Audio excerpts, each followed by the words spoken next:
Галерия Underground е създадена преди 1 година. В нея се организират различни събития – изложби, концерти и представления.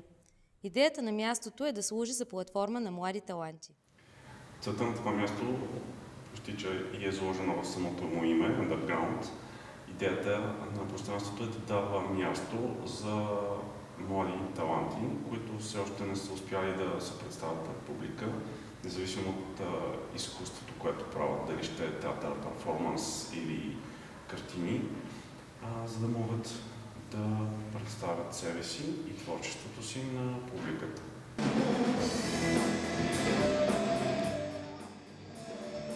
Този уикенд на сцената пеят Мирян Костадинов, участник в 3-я сезон на X-Factor, и рок-група Affection. Това събитие е част от закриването на фестивал за градско изкуство. След концерта си поговорих малко с Мирян за музика, за вдъхновение и за него самия.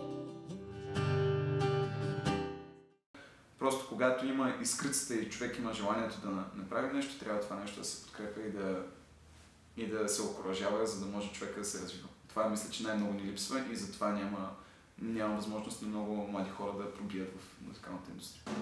Георги Йонков, фронтмен на група Affection, сподели с мен какво е да си музикант в рок-група и колко е трудно да бъдеш забелязван. Има значение точно какво правиш, в смисъл, дали е много сериозно.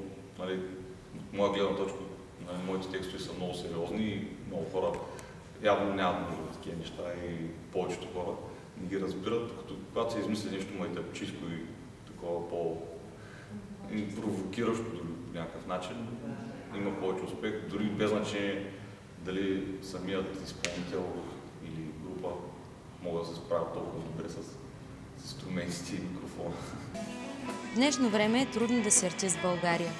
На младите таланти им липсва сцена, липсва им публика и медийно присъствие. Местата като това не са много и имат нужда от подкрепа. Културата развива духовно едно общество, а артистите са тези, които я обогатяват. Те заслужават повече възможности и повече внимание.